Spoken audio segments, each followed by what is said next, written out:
मान्य सदस्यहरू, प्रतिनिधि सभाको आजको बैठकको कारबाही प्रारम्भ हुन्छ। मान्य सदस्यहरू, अब प्रतिनिधि सभा नियमावली 2079 को परिच्छेद 9 बमोजिम प्रधानमन्त्रीसँग प्रत्यक्ष प्रश्नोत्तर सम्बन्धी निर्धारित कार्यक्रमको लागि सोही नियमावलीको नियम 56 को उपनियम 1 बमोजिम बैठकको पहिलो 1 घण्टाको समय निर्धारण गरिएको व्यवहार जानकारी गराउँछु। मान्य सदस्यहरू, सम्माननीय प्रधानमन्त्रीसँग प्रश्न गर्न मान्य सदस्यहरूबाट नियमावलीको नियम 58 बमोजिम प्रश्नहरू प्राप्त भइसकेको व्यवहार समेत जानकारी गराउँछु। यस परिच्छेद बमोजिम प्रधानमन्त्रीसँग प्रत्यक्ष प्रश्नोत्तरमा स्पष्टीकरण सोध्ने व्यवस्था नरहेको पनि जानकारी गराउँछु। मान्य सदस्यहरू, अब म सम्माननीय प्रधानमन्त्री श्री पुष्पकमल दाहाल प्रचण्डलाई प्रत्यक्ष प्रश्नोत्तर कार्यको लागि रोस्टममा आमन्त्रण गर्दछु।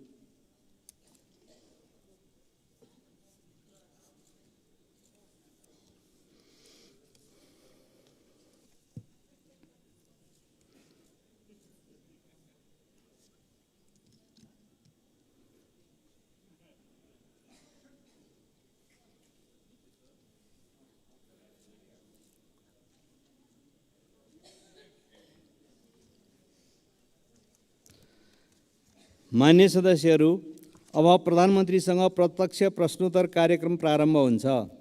सर्वप्रथम प्रश्नकर्ता मान्य श्री उदय शमशेर जवारालाई सम्माननीय प्रधानमन्त्रीसँग प्रश्न सोध्न अनुमति दिन्छु।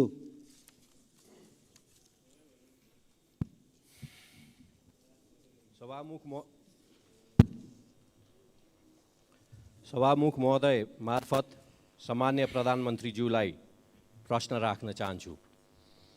उपत्यका भित्र बढ्दो जनसङ्ख्यालाई व्यवस्थित गर्न रिङ रोड बाहिर नगरहरू र गाउँसम्म जोडिने सडक विस्तार गर्न नेपाल सरकारले मापदण्ड बनाई सडक विस्तार आयोजना बनाए तापनि आवश्यक बजेट विनियोजन नहुँदा वैकल्पिक सडक र नयाँ बस्ती विकासमा समस्या परेको छ।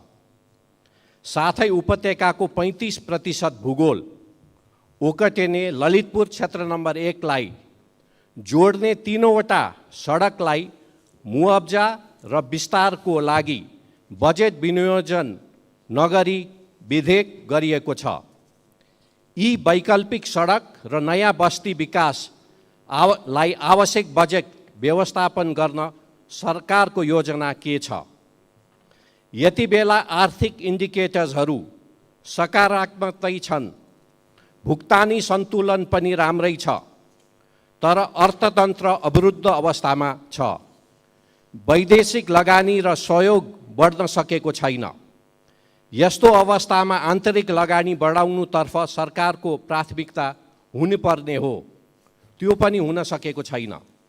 एकातिर बैंक वित्तीय संस्थामा पैसा थुप्रिएको छ, तर साना तथा मझौले उद्योगहरू ऋण नपाएर गुनासो गरिरहेका छन्। अर्थव्यवस्थाको असन्तुलनलाई सम्बोधन गर्न सरकारको के तयारी छ?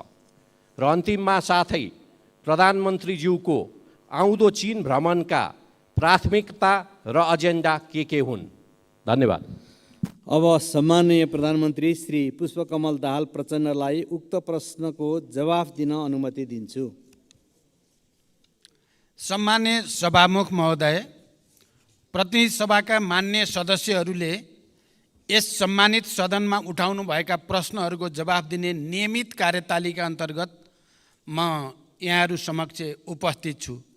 सार्वजनिक जनसरोकारका विषयमा अत्यन्त उत्साह र चासोका साथ यस सम्मानित सदनमा भएका छलफलहरूमा सक्रियतापूर्वक सहभागी भई तथा महत्त्वपूर्ण प्रश्न, जिज्ञासा, विचार तथा सुझावहरू राख्नु भएकोमा सबै मान्य सदस्यहरूलाई म सुरुमै धन्यवाद व्यक्त गर्न चाहन्छु। यहाँहरूले विभिन्न समयमा उठाउनु भएका प्रश्न, जिज्ञासा, सुझाव तथा धारणालाई सरकारले गम्भीरतापूर्वक लिँदै आएको छ र गम्भीरतापूर्वक लिँदै जाने पनि छ। मेरो नेतृत्वमा सरकार गठन भएको यो अवधिमा सुशासन, सामाजिक न्याय र समृद्धिलाई मुख्य केन्द्रमा राखी राज्यका सम्पूर्ण शक्ति र सामर्थ्यलाई देश र जनताको हितमा अधिकतम परिचालन गर्ने प्रयास गर्दै आएको कुरा यहाँहरूलाई अवगत नै छ। सरकारको मुख्य जोड सङ्घीय लोकतान्त्रिक गणतन्त्रात्मक शासन व्यवस्थाको सुदृढीकरण, अर्थतन्त्रको पुनरुत्थान र सबलीकरण, सार्वजनिक सेवामा जनताको सहज पहुँच, भ्रष्टाचार नियन्त्रण र सुशासनको प्रवर्धन रहेको छ। नागरिकलाई शासकीय प्रणालीप्रतिको भरोसा र सरकारप्रति विश्वास दिलाउँदै सबैतिर आशाको सञ्चार गराउने हाम्रो निरन्तर प्रयास रहँदै आएको छ। यसै गरी विकास निर्माण कार्यलाई गति दिन, शान्ति प्रक्रियालाई यथाशीघ्र निष्कर्षमा पुर्याउन तथा स्वतन्त्र र सन्तुलित परराष्ट्र नीति अवलम्बन गर्दै राष्ट्रिय हित प्रवर्धन गर्न सरकार प्रतिबद्ध रहँदै आएको छ। यति जानकारी सहित अब म मान्य सदस्यले उठाउनु भएका प्रश्नहरूको जवाफ दिन गइरहेको छु। र पहिलो प्रश्न मान्य उदय शमशेर राणाले भर्खरै राख्नुभयो। काठमाडौँ उपत्यकामा पूर्वाधार निर्माणका आयोजना कार्यान्वयनका लागि चालु आर्थिक वर्षको बजेट तथा कार्यक्रममा रकम विनियोजन गरिएको छ। ललितपुर क्षेत्र नम्बर 1 लाई जोड्ने विभिन्न सडकको विस्तार र जग्गाको मुआवजाका लागि आवश्यक बजेट व्यवस्था गर्न सरकारले ध्यान दिनेछ। उत्पादन, उत्पादकत्व र रोजगारी वृद्धि गरी अर्थतन्त्रको पुनरुत्थान तथा उच्च दिगो समावेशी आर्थिक वृद्धि हासिल गर्ने र समष्टिगत आर्थिक स्थायित्व कायम गरी लगानीको वातावरणमा सुधार गर्न सरकार क्रियाशील रहिआएको छ। सरकारले चालेका सुधारात्मक कदमबाट अर्थतन्त्र बिस्तारै लयमा फर्किन सुरु गरेको छ। नेपाल राष्ट्र ब्याङ्कले हालै प्रकाशन गरेको प्रतिवेदन अनुसार अर्थतन्त्रका सूचकाङ्कहरू सकारात्मक दिशातिर उन्मुख रहेका छन्। 2080 असार मसान्तसम्म शोधान्तर स्थिति 290 अरब 52 करोड रुपियाँको बचतमा रहेको छ। विदेशी विनिमय सञ्चिति गत वर्षको यही अवधिको तुलनामा 26.6% वृद्धि भई 1539 अरब 36 करोड रुपियाँ पुगेको र यसले करिब 10 महिनाको वस्तु तथा सेवाको आयात धान्न पुग्ने अवस्था रहेको छ। विप्रेषण आयमा रेमिटेन्समा 21.2% वृद्धि भई 1220 अरब 56 करोड पुगेको छ। वैदेशिक लगानी प्रवर्धन गर्न नीतिगत र संस्थागत सुधार गर्दै वैदेशिक लगानीको स्वीकृति प्रक्रियालाई सहजीकरण गर्न थ्रेसहोल्ड घटाउने लगायतका कार्य अगाडि बढाइएको छ।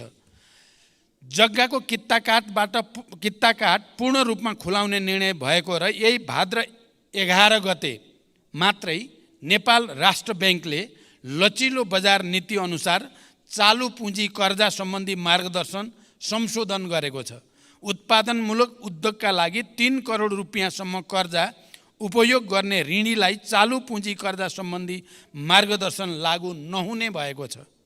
ब्याङ्कहरूले उद्योग व्यवसाय वा कम्पनीहरूको सञ्चालन चक्र लगायतका आधारमा अधिकतम वार्षिक कारोबारको 50% सम्म चालु पुँजी कर्जा दिन सक्ने व्यवस्था भएको छ। यसबाट उद्योग व्यवसाय क्षेत्रलाई प्रत्यक्ष लाभ हुनुको साथै आन्तरिक लगानी, उत्पादन वृद्धि र बजारमा आर्थिक गतिविधि बढ्नमा सहयोग पुग्ने विश्वास गरिएको छ। यसमा हामी सबैको लामो समयदेखि जुन चासो र चिन्ता थियो त्यसलाई अधिकतम सम्बोधन गर्ने कोसिस भएको छ। निकट भविष्यमा हुने मित्र राष्ट्र चीनको भ्रमण दुई देशबीचको ऐतिहासिक सम्बन्धलाई थप उचाइमा पुर्याउँदै नेपालको सामाजिक आर्थिक विकासका लागि चीन नेपाल सम्बन्धलाई नयाँ गति दिने दिशामा केन्द्रित रहनेछ।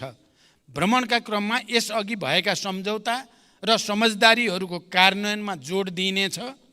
नेपाल र चीन बीचको आर्थिक तथा व्यापार सम्बन्धलाई थप सधन बनाउने, दुई देशबीच रहेका सीमा नाकाहरूको सञ्चालनलाई प्रभावकारी बनाउने र नयाँ नाकाहरू खोल्ने विषयहरू पनि भ्रमणका क्रममा कार्यसूचीमा रहेका छन्। यसै गरी सडक, ऊर्जा, कृषि, विज्ञान तथा प्रविधि तथा व्यापार र विकास सहायता क्षेत्रमा कनेक्टिभिटी, कृषि, शिक्षा र स्वास्थ्य क्षेत्रका रूपान्तरणकारी परियोजनाहरूमा चीनको सहयोग विस्तारको विषय समेत प्राथमिकतामा रहनेछ। अर्का प्रश्नकर्ता माननीय श्री ईश्वरी देवी नेउपाने।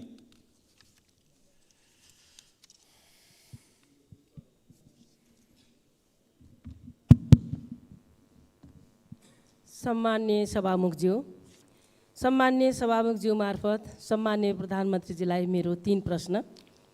नम्बर 1, सम्मान्य प्रधानमन्त्रीज्यू, शासन विधि र पद्धतिको हो कि व्यक्तिको? विधि र पद्धतिको हो भने व्यक्ति परिवर्तनले खासै असर नराख्नुपर्ने हो, तर हाम्रोमा विधि पद्धति अवलम्बन भन्दा मन्त्री या कर्मचारी परिवर्तन गरेर नै शासन सुशासन ल्याउन देखाउन खोजेको जस्तो देखिन्छ। यसमा प्रधानमन्त्रीजीको धारणा के छ? नम्बर 2, 131 भाषाभाषी 142 जात जाति बसोबास गर्ने हाम्रो सुन्दर देश नेपाल, यो हाम्रो पुँजी हो, यसलाई बचाएर राख्नु हाम्रो कर्तव्य पनि हो। सयौँ थुङ्गा फुलका हामी एउटै माला नेपाली, यसमा मेरो अटल विश्वास छ। वरीय राजनीतिको सैद्धान्तिक वकालत गर्ने पार्टीको नेता सम्मान्य प्रधानमन्त्रीज्यूको अभिव्यक्ति हामीले जितेमा जातीय राज्य उपलब्ध गराउनेछौँ भन्ने भनाइ संविधान विपरीत भएन? कतै यस्तो अभिव्यक्तिले जातीय द्वन्द्व बढाउने त होइन? नम्बर 3, म सुदूरपश्चिमवासी हुँ। सुदूरपश्चिम सरकार आफ्नै भवनबाट कार्य सञ्चालन गर्न कहिलेदेखि पाउँछ? धन्यवाद। सम्मान्य प्रधानमन्त्रीज्यू।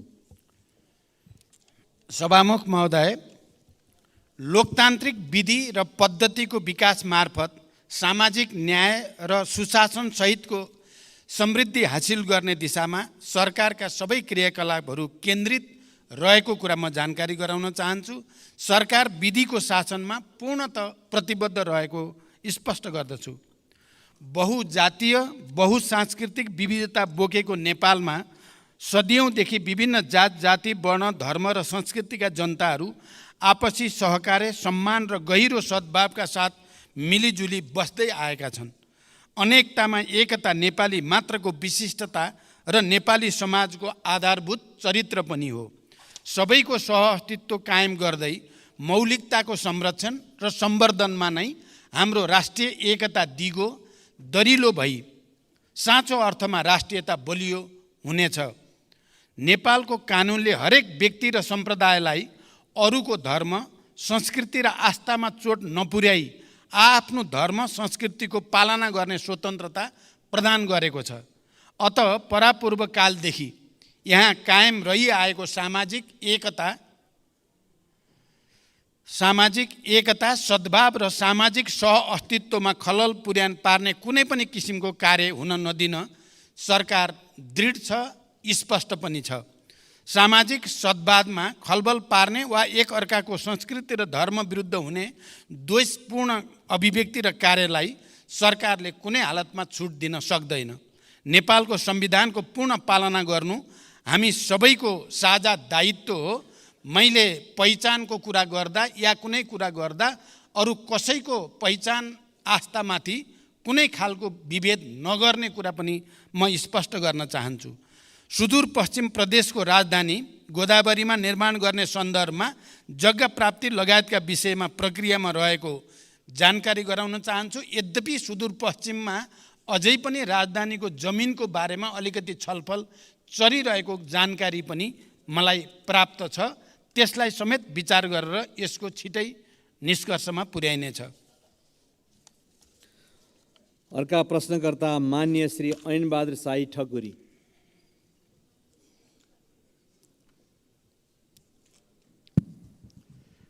सम्माननीय सभामुख महोदय मार्फत सम्माननीय प्रधानमन्त्रीज्यूलाई मेरो प्रश्न यस प्रकार छन्। सम्माननीय प्रधानमन्त्रीको आसन्न चीन भ्रमणमा नेपालका उत्तरी सीमासँग जोडिएका नाकाहरू खोल्ने एजेन्डामा मुगुको नाक्चा लाग्न छ कि छैन? यदि छैन भने एजेन्डामा समावेश गरियोस्। यो नाका खुलेमा मुगु लगायत समग्र कर्णाली प्रदेशको आर्थिक समृद्धिमा महत्त्वपूर्ण टेवा पुग्नेछ भन्ने विश्वास लिएको छु। दोस्रो प्रश्न छ, आर्थिक समृद्धिको महत्त्वपूर्ण क्षेत्र कर्णाली प्रदेशको राहरा लगायतका पर्यटकीय स्थानहरूमा पर्यटकीय पूर्वाधारहरू लगायतका विभिन्न समस्या हुँदा पर्यटकहरूको आगमनमा कमी आएको छ। यसमा सरकारको के योजना छ? र अर्को प्रश्न छ, कर्णाली राजमार्ग अन्तर्गतको नागमा गमगढी कालोपत्रे र गमगढी नाक्चा लाग्न सडक निर्माणलाई सरकारले कस्तो प्राथमिकतामा राखेको छ र यो कहिलेसम्म निर्माण सम्पन्न गर्ने लक्ष्य रहेको छ? धन्यवाद। सम्माननीय प्रधानमन्त्रीजी। सम्माननीय सभामुख महोदय, मेरो आसन्न चीन भ्रमणको क्रममा चीन र नेपाल बीच नयाँ व्यापारिक नाका खोल्ने विषयमा समेत छलफल हुने कुरा करिब निश्चित भएको छ।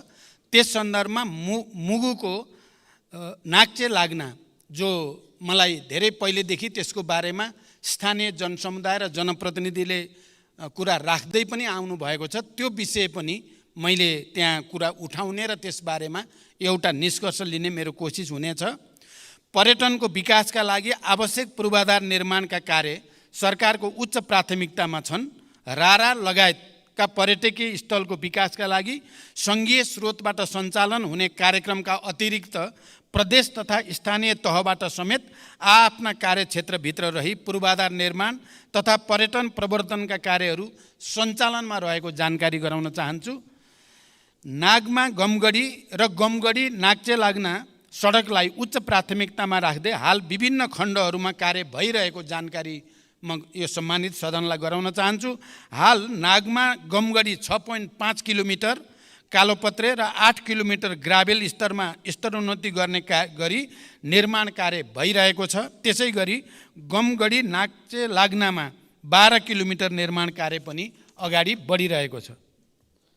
अर्का प्रश्नकर्ता मान्य श्री ऋषिकेश पोखरेल।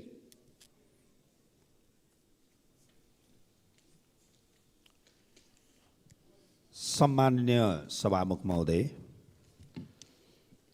सम्माननीय सभामुख मार्फत सम्माननीय प्रधानमन्त्रीज्यूसँग मेरा केही प्रश्नहरू राख्न चाहन्छु।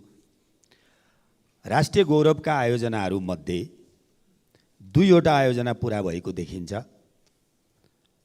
5वटा आयोजनाहरूको काम 75% सकियो भन्ने सुनिन्छ। बाँकी 17वटाको अवस्था के हो र कहिले पुरा हुन्छ? दोस्रो प्रश्न, प्रविधि, सिप र ज्ञान बिना दैनिक 2500 युवा विदेशिँदै छन्। प्रविधि र उद्यमशीलता विकास गरी प्रौद्योगिक शिक्षा दिने उद्देश्यका साथ स्थापनाको लक्ष्य लिएको मदन भण्डारी प्रौद्योगिक विश्वविद्यालयका लागि अघिल्लो सरकारले पूर्वाधार निर्माण तथा विकास समिति गठन गरेको थियो। 7 करोड बजेट पनि छुट्याएको थियो। राष्ट्रिय महत्त्वको यो आयोजना आज कहाँ छ र कहिले पुरा हुन्छ? धन्यवाद। सम्मानीय प्रधानमन्त्रीज्यू। सम्मान्य सभामुख महोदय, राष्ट्रिय गौरवका आयोजनालाई समयमै सम्पन्न गर्न पर्याप्त बजेट सुनिश्चित गरिनुको साथै नियमित अनुगमन पनि भइरहेको छ।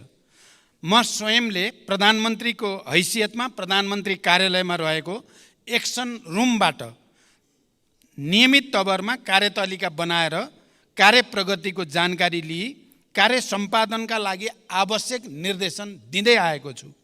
राष्ट्रिय गौरवका आयोजनामध्ये 2वटा सम्पन्न भएका, 14वटाको प्रगति 80% भन्दा माथि रहेको, 5वटाको प्रगति 50 देखि 80% सम्म रहेको र 2टाको प्रगति 50% रहेको स्थिति छ।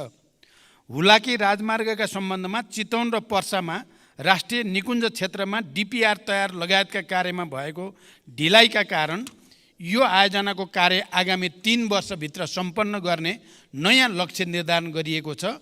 पशुपति क्षेत्र विकास कोष आयोजनाको भौतिक प्रगति 66% भई समष्टिगत वित्तीय प्रगति 65.73 रहेको छ। लुम्बिनी विकास गुरु योजनाको हालसम्मको भौतिक प्रगति 88% र वित्तीय प्रगति 60.34% रहेको छ। निजगढ अन्तर्राष्ट्रिय विमानस्थल आयोजनाको प्रारम्भिक चरणको कार्यहरू मात्र भइरहेको र लगानी एवं निर्माणको उपयुक्त मोडालिटी भए पश्चात विमानस्थल निर्माण प्रक्रिया अगाडि बढाइनेछ। यस आयोजनाको लागि चालु आर्थिक वर्षमा रु 35 करोड विनियोजन भएको छ। मेलम्ची खानेपानी आयोजनामा श्रावण महिनामा आएको बाढीले पुनः हेडवर्क्स पुर्नुका साथै मेलम्ची बजारदेखि हेडवर्क्ससम्मको पहुँच मार्गमा क्षति पुगेको छ। मनसुन रोकिएको 1.5 महिनाभित्र क्षतिग्रस्त संरचनाको मर्मत सम्मार गरी मेलम्चीको पानी वितरणलाई सुचारू गरिने जानकारी गराउन चाहन्छु। सञ्चालनमा रहेका अन्य राष्ट्रिय गौरवका आयोजनाहरूलाई यथाशीघ्र सम्पन्न गर्न सरकारले जोड दिँदै आएको छ।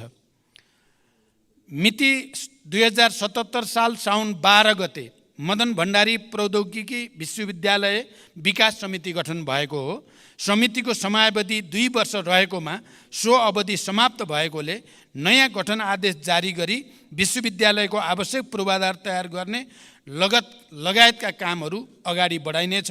यस विश्वविद्यालयलाई चालु आर्थिक वर्षमा रु 2 करोड बजेट विनियोजन पनि गरिएको छ।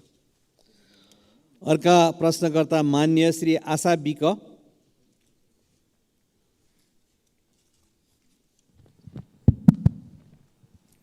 सम्माननीय सभामुख मार्फत मेरो प्रधानमन्त्रीलाई प्रश्न, यो प्रश्न गर्दै गर्दा मलाई अलिकति दुःख पनि लागेको छ। राज्यले 2063 साल जेठ 21 गते छुवाछुत मुक्त राष्ट्र घोषणा गर्यो। छुवाछुतलाई गैर कानुनी भने तापनि अहिलेसम्म जघन्य जातीय विभेद घटनाहरू भइरहेका छन्। सरकारले छुवाछुत उन्मूलन गर्ने जस्ता कदम चालिरहेको छ। सरकारले दलितहरूको न्यूनतम मानवाधिकार रक्षा गर्न के पहल गरिरहेको छ? जातीय विभेदका घटनाहरू प्रहरी प्रशासनले संवेदनशीलताका साथ उजुरी दर्ता नलिएको अवस्था छ।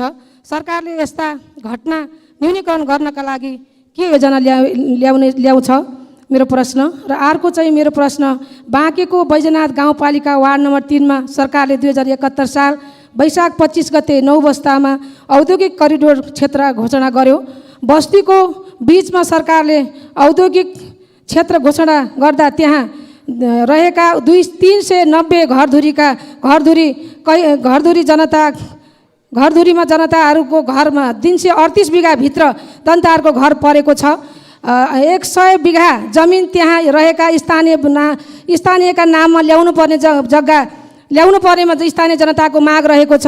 2028 सालदेखि बसोबास गरिरहेका जनतालाई लाल पूर्जा दिनुपर्ने र सोही ठाउँमा बस्ती व्यवस्थापन गर्न सरकारले के भूमिका खेल्नेछ?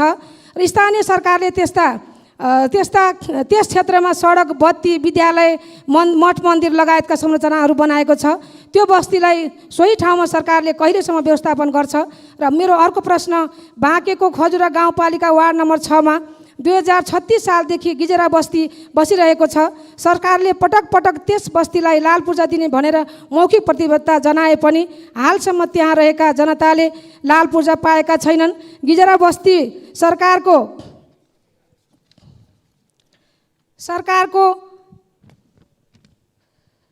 ऐलानी जग्गा र टन्डनको चिनी मिल रहेको क्षेत्रमा बसोबास गरिरहेका छन्। सरकारले बत्ती, पानी, विद्यालय लगायतका संरचना त्यहाँ पनि सबै ठाउँमा जनतालाई उपलब्ध गराएको छ। त्यस क्षेत्रका जनतालाई लाल पूर्जा कहिलेसम्म वितरण गर्छ सरकारले? र अर्को मेरो प्रश्न छ, सङ्घीय गणतन्त्र घोषणा भएको अवस्थामा सुदूरपश्चिम प्रदेशको राजधानी बन्छ वा बन्दैन? के यही हो गणतन्त्र? बन्ने भए कहाँ बन्छ? प्रदेश सभाबाट घोषणा भएको गोदावरी राजधानी बन्छ कि बन्दैन? बन्ने भए कहिलेसम्म बन्छ? किन घोषणा गरेको हिजो तपाईँहरूको पार्टी र एमाले पार्टीको संयुक्त घोषणा गर्दै आजसम्म किन मौन? जनता जान्न चाहन्छ। धन्यवाद। सम्माननीय प्रधानमन्त्रीज्यू।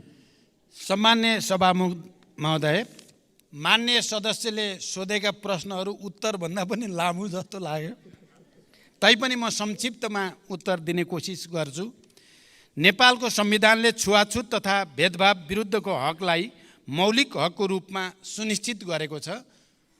जातका आधारमा गरिने छुवाछुत तथा भेदभाव जन्य कार्यलाई गम्भीर सामाजिक अपराधको रूपमा लिँदै कानुन बमोजिम दण्डनीय हुने र त्यस्तो कार्यबाट पीडित व्यक्तिलाई कानुन बमोजिम क्षतिपूर्ति पाउने हकको प्रत्याभूति पनि गरिएको छ। सरकार यो मौलिक हकको पूर्ण कार्यान्वयनको लागि प्रतिबद्ध रहेको छ। यद्यपि मौलिक हकहरूको कार्यान्वयनका लागि सबै तहबाट अझै घनीभूत प्रयास पनि आवश्यक छ। यो समस्या देशको एउटा लामो सांस्कृतिक समस्या पनि भएको हुनाले यसको समाधानको निम्ति, कानुनलाई प्रभावकारी कार्यान्वयनको निम्ति पनि सबै क्षेत्रको सहयोग अनिवार्य छ।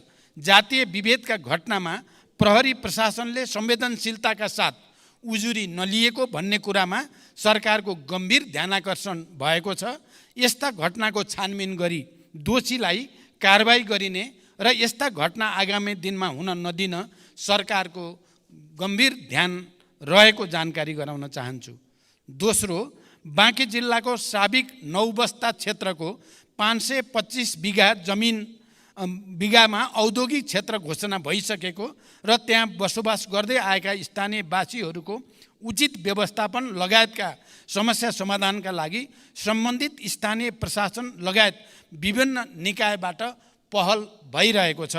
उक्त क्षेत्रका प्रभावित जनसमुदायहरूको समस्यालाई व्यवस्थापन गरी औद्योगिक क्षेत्रको विकास कार्य अगाडि बढाइने जानकारी गराउन चाहन्छु। यस सम्बन्धी समस्या समाधान गर्न भूमि व्यवस्था, सहकारी तथा गरिबी निवारण मन्त्रीको संयोजकत्वमा समिति गठन गरेको र समितिले काम अगाडि बढाइरहेको जानकारी पनि गराउन चाहन्छु। तेस्रो, बाँकेको खजुरा गजुरा 6 गिजरा बस्तीका सन्दर्भमा भूमि सम्बन्धी ऐन 2021 को दफा 12 को समितिको प्रतिवेदन, भूमि व्यवस्थापन तथा अभिलेख विभागको निर्णय बमोजिम गिजरा खाँडसारी मिल्स प्राइभेट लिमिटेडका हदबन्दी भन्दा बढीका जग्गाहरू जफत गरी नेपाल सरकारका नाममा कायम गर्न र जफत गरिएका जग्गामा रहेको अतिक्रमण हटाउन 2080 जेठ 8 गते निर्णय भई कार्यान्वयनमा रहेको जानकारी गराउँदछु। उक्त क्षेत्रमा बसोबास गर्दै आएका भूमिहीनलाई जग्गा उपलब्ध गराउन भूमि समस्या समाधान आयोगले कार्य अगाडि बढाइरहेको जानकारी पनि म गराउन चाहन्छु। सुदूरपश्चिम प्रदेशको राजधानी गोदावरीमा निर्माण गर्ने सन्दर्भमा जग्गा प्राप्ति लगायतका विषय प्रक्रियामा रहेको जानकारी मैले अघि नै गराइसकेको छु। यस सम्बन्धी उठेका छलफल बहसलाई पनि मध्यनजर गरिएको जानकारी पनि मैले गराइसकेको छु। अर्का प्रश्नकर्ता मान्य श्री उर्मिला माझी।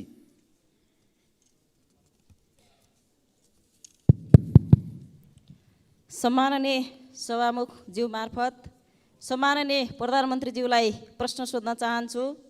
सम्माननीय सभामुख ज्यू, हाम्रो देश नेपाल कृषि प्रधान देश हो। यहाँका 65% बढी जनसङ्ख्या कृषिमै आश्रित देखिन्छ। तर पछिल्लो अवधिमा नेपालको उत्पादनको हिस्सा घट्दै गएको मात्र होइन, सामान्य भन्सामा प्रयोग हुने सबै चिज आयातमा निर्भर गर्नुपर्ने बाध्यता खडा हुँदै गएको छ। कृषि क्षेत्रमा लगानी अत्याधिक हुने तर प्रतिफल अत्यन्तै न्यून हुने प्रक्रियाले गर्दा कृषिप्रति मानिसको आकर्षण र लगाव निरन्तर घट्दो छ। सरकारले उत्पादन वृद्धि गर्न र जनतालाई कृषिमै जीवन देख्ने गरी कृषि पेसालाई गर्विलो पेसा बनाउन कस्तो योजना निर्माण गर्दैछ? धन्यवाद। सम्मानीय प्रधानमन्त्री। सभामुख महोदय, सबल आत्मनिर्भर अर्थतन्त्रको निर्माणका लागि कृषि क्षेत्रमा गुणात्मक र रूपान्तरणकारी परिवर्तन सरकारको प्राथमिकतामा रहेको छ। कृषि क्षेत्रको उत्पादन र उत्पादकत्व बढाउन कृषि क्षेत्रमा आधुनिकीकरण, यान्त्रिकीकरण र व्यवसायीकरणलाई सरकारले उच्च रूपमा जोड दिँदै आएको छ। कृषि क्षेत्रमा विगतदेखि लगानी गर्दै आएको र यसबाट उत्पादन र उत्पादकत्वमा समेत केही वृद्धि भइरहे पनि अपेक्षित प्रतिफल प्राप्त हुन नसक्नुका कारणहरू पहिल्याउँदै उत्पादकत्व वृद्धिका लागि विभिन्न कार्यक्रमहरू सञ्चालनमा रहेका छन्। सरकारले प्रधानमन्त्री कृषि आधुनिकीकरण परियोजना लगायत प्रदेश र स्थानीय तह मार्फत उल्लेख्य रकम विनियोजन गरी कृषि क्षेत्रमा पर्याप्त साधन स्रोत परिचालन गर्ने नीति लिएको छ। कृषि उत्पादनको वृद्धिका लागि सिँचाइको सुविधाको विस्तारलाई जोड दिनुको साथै रासायनिक मलको आपूर्ति समयमै हुने कुराको सुनिश्चितता गरिएको छ। साथै कृषि बाली वस्तुहरूको विशेष उत्पादन क्षेत्र जस्तै जोन, सुपर जोन, उन्नत बिउ बिजनको विकास, उत्पादन तथा वितरणको लागि एकीकृत राष्ट्रिय कार्यक्रम सञ्चालनमा रहेका छन्। कृषि उपजको बजार सुनिश्चितताका लागि विभिन्न कार्यक्रमहरू सञ्चालन भइरहेका छन्। त्यसैगरी दुध तथा मासुमा आत्मनिर्भरताका लागि पशु नस्ल सुधार, आहार व्यवस्थापन तथा पशु स्वास्थ्य सुधारका कार्यक्रमहरू पनि सञ्चालनमा रहेका छन्। बाँझो जमिनमा कृषि प्रवर्धन कार्यक्रम, फलफुल क्षेत्र विकास तथा ग्रामीण कृषि उद्यम विकासका कार्यक्रमहरू सञ्चालनमा रहेका छन्। कृषि उत्पादन क्षेत्रको जोखिम व्यवस्थापन गर्न कृषि बिमा कार्यक्रम सञ्चालनमा रहेको छ, जस अन्तर्गत बिमा प्रिमियममा 80% अनुदान सङ्घीय सरकारले उपलब्ध गराउने गरेको छ। कृषि क्षेत्रमा लगानी बढाउन सहुलियत दरमा कृषि कर्जाको विस्तार तथा दायरा बढाउँदै पनि लगिएको छ। उत्पादित कृषि वस्तुहरूको बजारको सुनिश्चितताका लागि धान, गहुँ, उखु लगायतका बालीको न्यूनतम समर्थन मूल्य निर्धारण गर्ने लगायतका कार्यक्रमहरू पनि सञ्चालनमा रहेका छन्। कृषि पेसालाई सम्मानजनक र मर्यादित बनाउन कृषकहरूलाई नियमित तवरमा पुरस्कृत गर्ने कार्यक्रमहरू जस्तै राष्ट्रपति कृषक पुरस्कार कार्यक्रम सञ्चालनमा रहेका छन्। कृषि पेसालाई दिगो, दरिलो र गर्विलो बनाउन सरकार प्रतिबद्ध छ, तर अहिलेसम्म जे जति भएको छ त्यसबाट सन्तुष्ट हुने स्थिति भने पक्कै पनि छैन। त्यसकारण कृषि क्षेत्रमा व्यापक सुधार गर्न र उत्पादन र उत्पादकत्व वृद्धि गर्न हामी आफैले सञ्चालन गरेका कार्यक्रमहरूको प्रभावकारिताका साथै यसपटक म भारत भ्रमणमा रहँदा अलि भारतीय नेतृत्वसँग, खास गरी प्रधानमन्त्री मोदीजीसँग कृषिमा सहकार्य गरेर उत्पादकत्व वृद्धि कसरी गर्न सकिन्छ र प्राकृतिक खेती प्रणाली बडो नयाँ टेक्नोलोजीको साथ सञ्चालन गर्ने बारेमा सहकार्य गर्ने निधो पनि भएको छ र हामी त्यो प्रक्रिया अगाडि बढाउँदैछौँ। मलाई लाग्छ यसपटकको मेरो चीन भ्रमणमा पनि कृषिमा सुधारका निम्ति उत्पादन र उत्पादकत्व वृद्धिमा विशेष ध्यान दिने पनि हाम्रो योजना रहेको जानकारी गराउन चाहन्छु। अर्का प्रश्नकर्ता मान्य श्री एकनाथ ढकाल। सम्माननीय सभामुख महोदय, विस्तृत शान्ति सम्झौताको 2 हस्ताक्षरकर्तामध्ये सम्माननीय प्रधानमन्त्रीज्यू एक हुनुहुन्छ। शान्ति तथा पुनर्निर्माण मन्त्रालयको एउटा मन्त्रीको रूपमा जिम्मेवारी पनि सम्हालिसकेको व्यक्तिको हैसियतले म आज शान्ति प्रक्रियासँग सम्बन्धित प्रश्न सम्माननीय सभामुख महोदय मार्फत सम्माननीय प्रधानमन्त्रीज्यूलाई गर्न चाहन्छु। छोराको हत्यारालाई कारबाहीको माग गर्दै 330 दिन आमरण अनसनमा बसेका गोर्खाका नन्दप्रसाद अधिकारीको अनसनमै 2071 असोज 6 गते निधन भयो। न्यायको लागि जीवन आहुति दिने अधिकारीलाई शहीद घोषणा गर्नुपर्नेमा विगत 9 वर्षदेखि उनको पार्थिव शरीर अस्पतालमै सडेको छ। मृतक नन्दप्रसादकी धर्मपत्नी गङ्गमाया अधिकारी अहिलेसम्म पनि बेहाल अवस्थामा सत्य र न्यायको प्रतीक्षामा छिन्। सरकारको नीति तथा कार्यक्रमको 176 बुँदामा शान्ति प्रक्रिया र सङ्क्रमणकालीन न्याय सम्बन्धी बाँकी काम 2 वर्षमा सम्पन्न गर्ने उल्लेख छ। सम्माननीय प्रधानमन्त्रीज्यूलाई मेरो प्रश्न यो छ कि मृतक नन्दप्रसादकी धर्मपत्नी गङ्गमाया अधिकारीको मागको सम्बोधन कहिले र कसरी गर्नुहुन्छ? वर्षौँदेखि न्यायको लागि भनेर शान्तिपूर्ण अनसनमा बसेकी गङ्गमाया अधिकारीलाई भेट्नु प्रधानमन्त्रीज्यूको कर्तव्य हो कि होइन? कहिले उहाँलाई भेट गर्न जानुहुन्छ? शान्ति प्रक्रिया कहिले टुङ्गिन्छ? धन्यवाद। सम्माननीय प्रधानमन्त्री। सभामुख महोदय, मैले अघि पनि भनिसकेको छु, यो सरकार विधिको शासनमा पूर्णतः प्रतिबद्ध रहेको छ। जनताको स्वतन्त्रता, समानता, सहअस्तित्व र मानवाधिकारको रक्षाको लागि सरकार निरन्तर प्रतिबद्ध छ। सरकारले अदालतको निर्णयको सदैव सम्मान गर्दै कार्यान्वयनमा तदारुकताका साथ पहल गर्दै पनि आएको छ। नेपालको संविधानको धारा 276 मा राष्ट्रपतिले कुनै न्यायिक वा अर्धन्यायिक निकाय वा प्रशासकीय पदाधिकारी वा निकायले गरेको सजायलाई कानुन बमोजिम माफी, मुल्तवी, परिवर्तन वा कम गर्न सक्ने संवैधानिक व्यवस्था रहेको कुरा जानकारीमै छ हामी सबैलाई। संविधानको उक्त व्यवस्था र मुलुकी फौजदारी कार्यविधि संहिता 2074 मा समेत रहेको व्यवस्था बमोजिम रेशम चौधरीले गृह मन्त्रालय मार्फत सम्मान्य राष्ट्रपतिज्यूलाई सम्बोधन गरी निवेदन दिनुभएकोमा महान्यायाधिवक्ताको कार्यालयको राय समेतका आधारमा प्रचलित कानुन बमोजिम नै नेपाल सरकार मन्त्री परिषदबाट गणतन्त्र दिवस 2080 का अवसरमा निजलाई माफी गर्नका लागि सिफारिस गरिएको तथ्य म प्रश्न गर्न चाहन्छु। द्वन्द्वकालीन घटनालाई न्यायिक सम्बोधन गर्ने गरी सङ्क्रमणकालीन न्याय सम्पादनका लागि बेपत्ता पारिएका व्यक्तिको छानबिन तथा सत्य निरूपण तथा मेलमिलाप आयोग गठन भएको र सङ्क्रमणकालीन न्याय यथाशीघ्र सम्पादन गर्न नेपाल सरकार प्रतिबद्ध रहेको छ। सङ्क्रमणकालीन न्याय सम्बन्धी सङ्घीय सदनमा दर्ता भएको विधेयक पारित भएसँगै सङ्क्रमणकालीन न्यायका मुद्दाहरू सम्बोधन हुने कुरामा नेपाल सरकार विश्वस्त रहेको छ। प्रचलित कानुनी व्यवस्थाको अधीनमा रही नेपाल सरकार तथा अन्तर्गतका निकायबाट गङ्गामाया अधिकारीलाई मानवीय सेवा प्रदान र संरक्षणका कार्य भइ नै रहेका छन्। अस्पतालको विवरण अनुसार निजको स्वास्थ्य अवस्था सामान्य नै रहेको र उपचारका लागि सरकारले रु 37,47,000 उपलब्ध गराएको कुरा पनि म यहाँ जानकारी गराउन चाहन्छु। अर्का प्रश्नकर्ता मान्य श्री आसमा कुमारी चौधरी।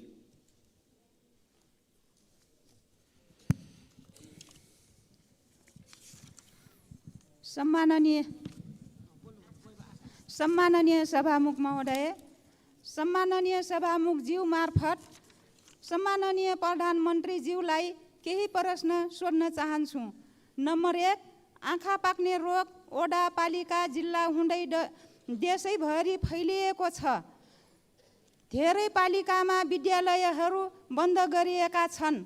त्यसबाट अत्याधिक बालबालिका प्रभावित भएका छन्। स्वास्थ्य मन्त्रालय र प्रधानमन्त्रीज्यू स्वयं यसको निराकरणको लागि के गर्दै हुनुहुन्छ? नम्बर 2, नेपालले आर्थिक वर्ष 2079-80 मा भारतलाई 10 अर्ब 45 करोड रुपैयाँको बिजुली बिक्री गरेको छ। उक्त वर्ष 19 अर्ब 44 करोड रुपैयाँको बिजुली किनेको छ। सरकारले किन ठान्दैछ दोब्बर आपूर्ति भइरहेछ भन्न किन डराउँछ? त्यही बिजुली हामीले किन्दा महँगो र बेच्दा सस्तो किन? धन्यवाद। सम्माननीय प्रधानमन्त्री। सभामुख महोदय, देशका विभिन्न भागमा आँखा पाक्ने एक्युट भाइरल कन्जक्टिभाइटिस संक्रामक रोग नियन्त्रण गर्न स्वास्थ्य तथा जनसङ्ख्या मन्त्रालयले देशभरका अस्पतालबाट अभियान सञ्चालन गरिरहेको छ। समुदाय स्तरमा जनचेतना वृद्धि गर्न प्रचार प्रसारका कार्यहरूका साथै सङ्क्रमितहरूलाई सहज रूपमा औषधि उपचारको व्यवस्था मिलाइएको छ। यसका साथै स्वास्थ्य सेवा विभागका महानिर्देशकको अध्यक्षतामा सङ्घीय द्रुत प्रतिकार्य समितिको गठन भई रोकथाम र प्रबन्धनका विभिन्न कार्यहरू पनि भइरहेको जानकारी गराउन चाहन्छु। दोस्रो, हाल नेपालको कुल जडित विद्युत क्षमता करिब 2800 मेगावाट पुगेको छ। तर देशको विद्युत उत्पादनको परिमाण हिउँद र वर्षायाममा एकै नासको छैन। वर्षाको तुलनामा हिउँदमा विद्युत उत्पादनमा निकै ह्रास आई झन्डै 1/3 मात्र उत्पादन हुने गर्दछ। हाल विद्युत उत्पादन र मागको आधारमा विद्युतको निर्यात र आयातको व्यवस्था मिलाउने गरिएको छ। खास गरी हिउँदयाममा नदी प्रवाहमा आधारित रन अफ द रिभर प्रणालीबाट उत्पादित विद्युतमा ठुलो ह्रास आउने हुँदा छिमेकी देशबाट बिजुली आयात गरी आन्तरिक माग धान्नुपर्ने स्थिति छ।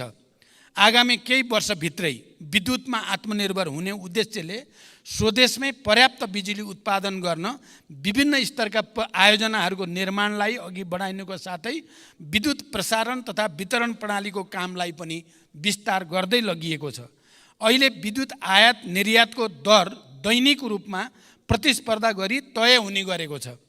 यस वर्ष तुलनात्मक रूपमा हिउँदको समयमा अधिक सुक्खा हुन गई देशभित्रका विद्युत आयोजनाहरूबाट विद्युत उत्पादन कम हुन गएको छ।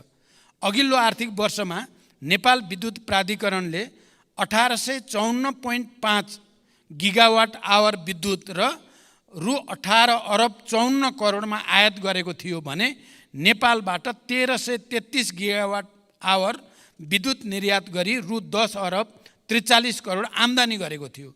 गत वर्षको तुलनामा यस वर्ष विद्युत निर्यातमा वृद्धि भएको छ र क्रमशः विद्युत उत्पादन बढ्दै जाँदा विद्युतको निर्यात पनि बढ्दै जाने कुरा जानकारी गराउन चाहन्छु।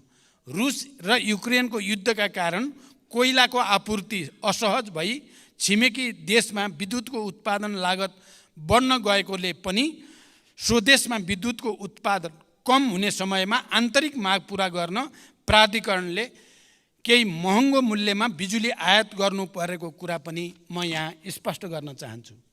धन्यवाद। अर्का प्रश्नकर्ता माननीय श्री उर्मिला थेवे।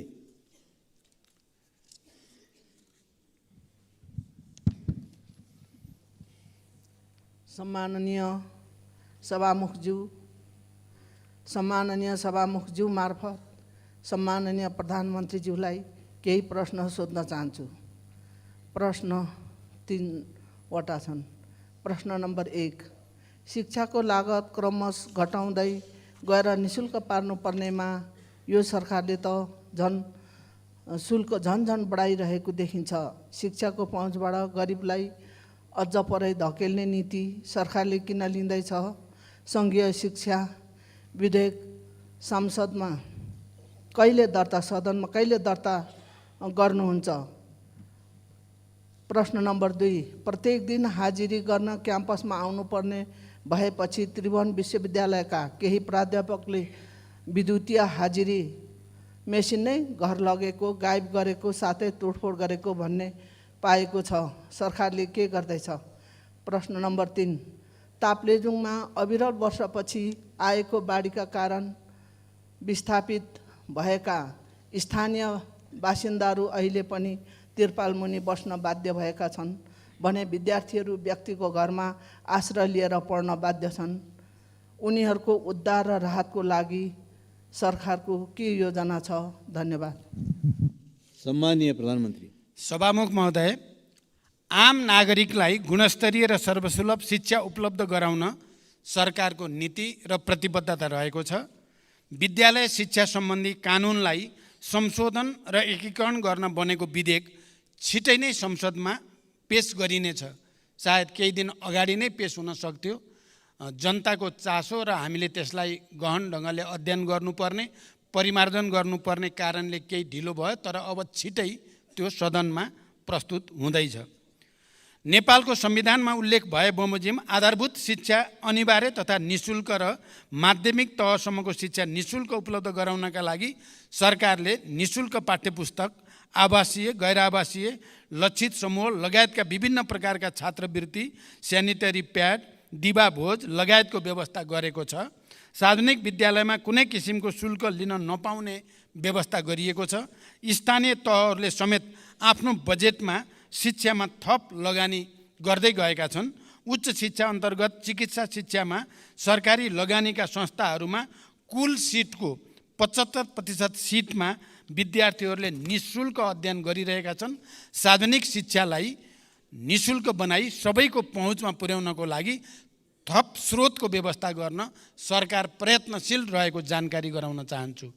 स्वायत्त निकायको रूपमा त्रिभुवन विश्वविद्यालयका काम कारबाहीहरू त्रिभुवन विश्वविद्यालय ऐन 2049 बमोजिम सञ्चालनमा रहेका छन्।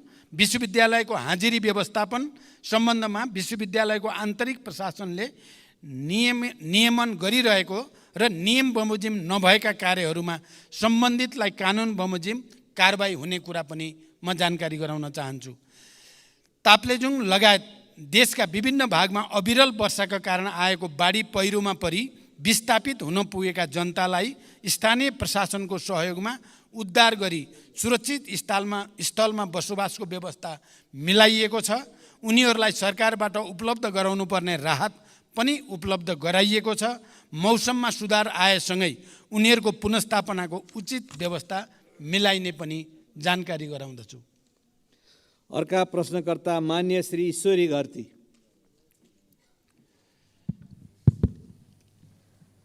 सम्मान्य सभामुख महोदय मार्फत सम्मान्य प्रधानमन्त्रीज्यूलाई केही प्रश्न सोध्न चाहन्छु।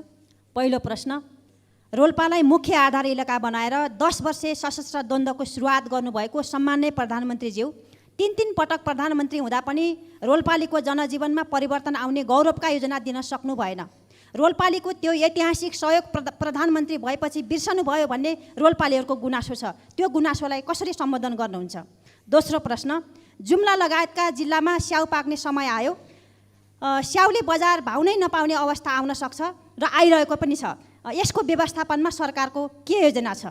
र तेस्रो प्रश्न, 10 वर्षे सशस्त्र द्वन्द्वको क्रममा शहीद भएकाहरूको सम्झना र सम्मानका लागि दाङको घोराईदेखि रोल्पाको होलेरी घरतेगा हुँदै रुकुम पूर्वको हुकाम मैकोटसम्म पुग्ने 220 किलोमिटर सडक खण्डलाई वर्तमान सम्मान्य प्रधानमन्त्रीज्यूको चाहना र पहलमा शहीद मार्ग नामाकरण गरेर योजना अगाडि बढाइएको थियो।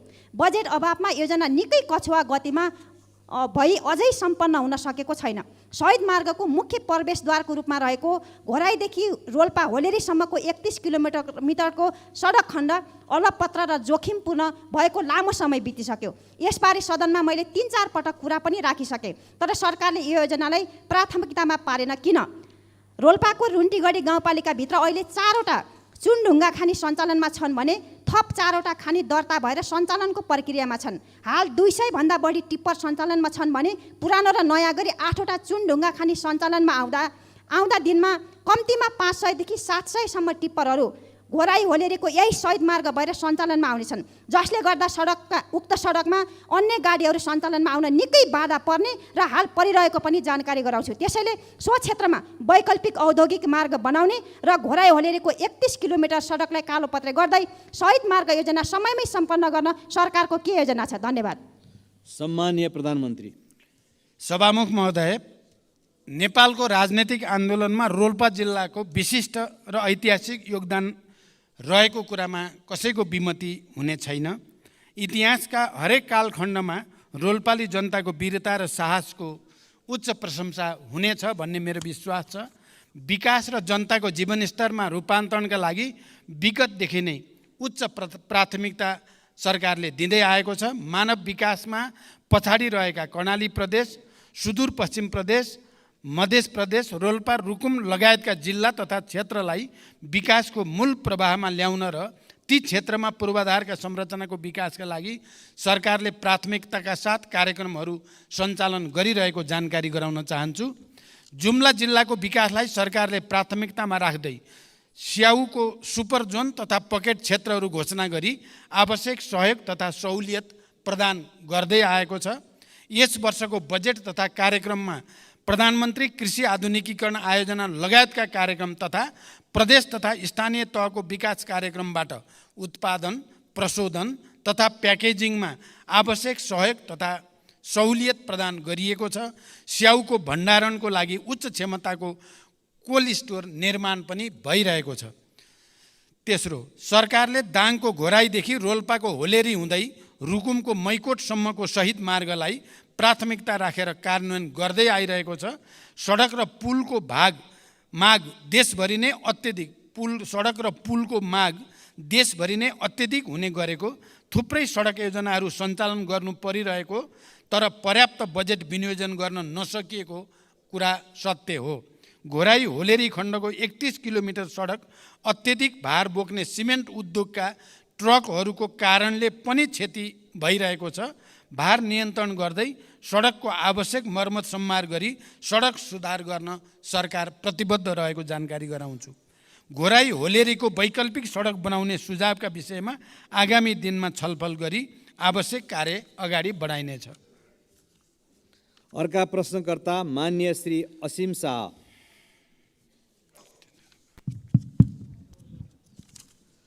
सम्मानीय सभामुख मार्फत सम्मानीय प्रधानमन्त्रीज्यूलाई प्रश्न सोध्न चाहन्छु।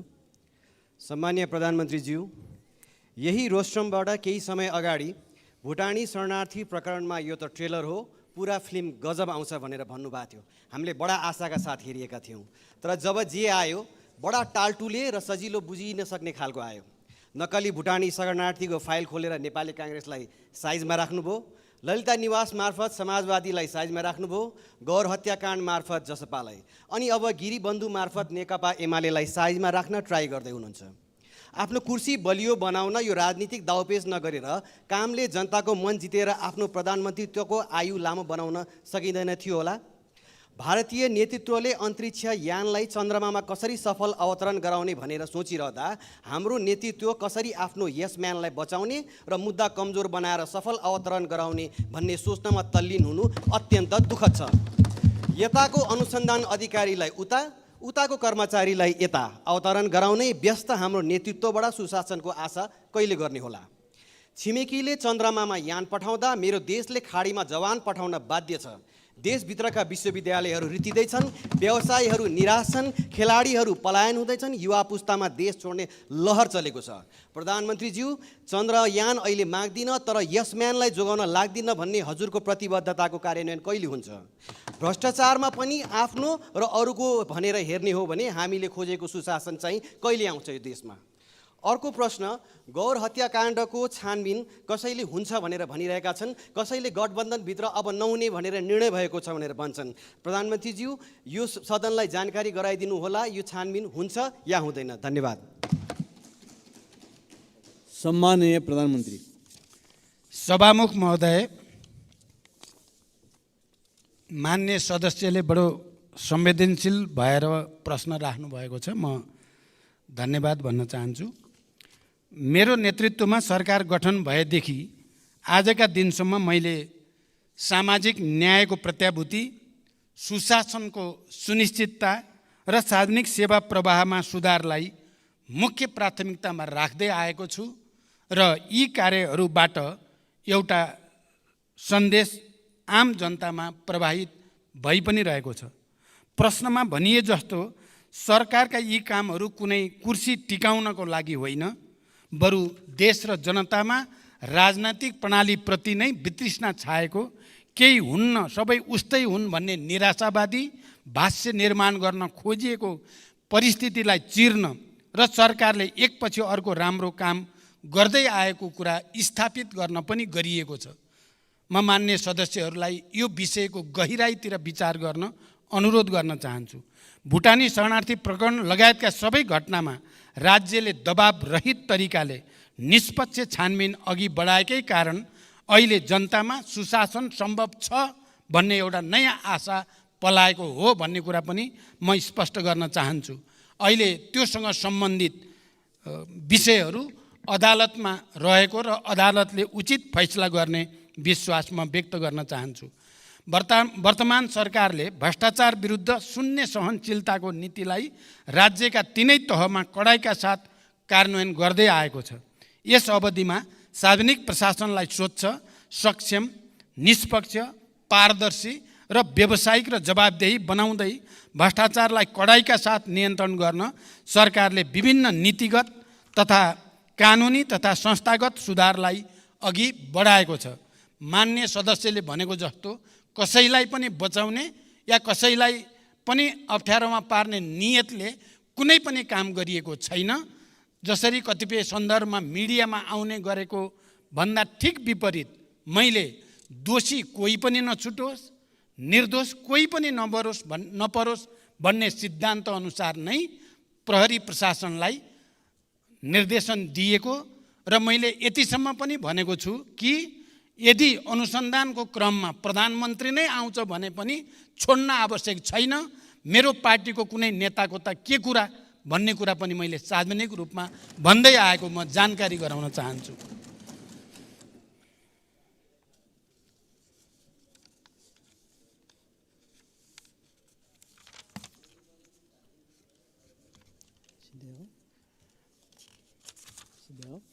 सबै किसिमका भ्रष्टाचारलाई तथ्य र प्रमाणको आधारमा अनुसन्धान छानबिन गरी दोषीलाई कानुनको दायरामा ल्याउन सरकार अहिले पनि उत्तिकै प्रतिबद्ध छ। भ्रष्टाचारको मामिलामा यो आफ्नो या यो पराए भनेर सरकारले कसैलाई विभेद गरेको छैन, गर्ने पनि छैन। कानुनी समानताको सिद्धान्तलाई सरकारले पूर्णतः आत्मसात गरेको छ, गरिरहनेछ। सभामुख महोदय, मान्य सदस्यहरूले राख्नुभएका सारगर्भित प्रश्नहरूका बारेमा संक्षिप्त रूपमा मैले सरकारको तर्फबाट प्रधानमन्त्रीको हैसियतले स्पष्ट पार्ने कोसिस गरेको छु। देशका र जनताका सामु कयौँ चुनौतीहरू छन्। यिनको सार्थक र परिणाममुखी समाधानका लागि सबै राजनीतिक दलबीच साझा धारणा र राष्ट्रिय एकता जरुरी छ। विचार, मान्यता र सिद्धान्तमा अन्तर भए पनि राष्ट्रिय मुद्दा र राष्ट्रिय सवालहरूमा हाम्रो समान दृष्टिकोण र मान्यता हुनुपर्दछ र हामी सबै राष्ट्रिय मुद्दामा एकै ठाउँमा उभिनुपर्दछ भन्ने म ठान्दछु। त्यसो भए मात्र नेपाली जनताले चाहेको र खोजेको परिवर्तन ल्याउन सम्भव हुन्छ। सरकारले चालेका कदम र अघि बढाएका कार्यहरूले जनतामा सरकारप्रति आशा र भरोसा बढाउनुको साथै विकासप्रतिको एउटा नयाँ तत्परता पैदा गरेको छ। यस अवधिमा सार्वजनिक सेवा प्रवाहमा जनताले साबिकमा भोग्दै आएका झन्झट र शास्तिलाई उल्लेख्य मात्रामा कमी ल्याउन सफलता मिलेको छ। विकास निर्माणले गति लिएको छ र देशमा नयाँ आशाको को सञ्चार पनि भएको छ। सुशासन, सामाजिक न्याय र समृद्धिलाई सर्वोपरि प्राथमिकतामा राख्दै अघि बढेको यो सरकारले समावेशी सङ्घीय लोकतान्त्रिक शासन व्यवस्थाको सुदृढीकरण, अर्थतन्त्रको पुनरुत्थान, सार्वजनिक सेवा प्रवाहमा सुधार, सरलीकरण, नागरिक मैत्री प्रशासनको स्थापना, भ्रष्टाचार नियन्त्रण र राज्यको सबै तहमा सुशासन र सदाचारको प्रवर्धन गर्न अघि बढाएका सबै कार्यमा सबै राजनीतिक दल र मान्य सदस्यहरू, नागरिक समाज, सञ्चार जगत, मित्र राष्ट्र, दात्री निकाय तथा आम नेपाली जनताको निरन्तर साथ सहयोग रहने अपेक्षा पनि मैले लिएको छु। र यही सदनमा पनि हाम्रा विचार र एजेन्डामा अन्तरका बावजुद यहाँ सहमति बनाउनको लागि सरकारको तर्फबाट, सरकारको प्रमुखको हैसियतले मैले निरन्तर प्रयास गर्दै आएको कुरा पनि म जानकारी गराउन चाहन्छु। हिजो मात्रै 10वटा समिति हाम्रा सर्वसम्मत रूपले सभापति चयन हुनु पनि, यसले हामी अन्तर हुँदाहुँदै पनि हामी मूल मुद्दामा एक ठाउँमा उभिन सक्छौँ भन्ने एउटा राम्रो सन्देश गएको छ। म विश्वास गर्छु आउने दिनमा राष्ट्रिय मुद्दामा विगतमा चाहिँ हामी एक भएर देश र जनताको हितमा काम गर्नेछौँ भन्ने विश्वास व्यक्त गर्दै बिदा हुन्छु। धन्यवाद। अभिवादन। माननीय सदस्यहरू, आजको लागि निर्धारण गरिएको प्रधानमन्त्रीसँग प्रत्यक्ष प्रश्नोत्तर सम्बन्धी कार्यक्रम यही समाप्त हुन्छ।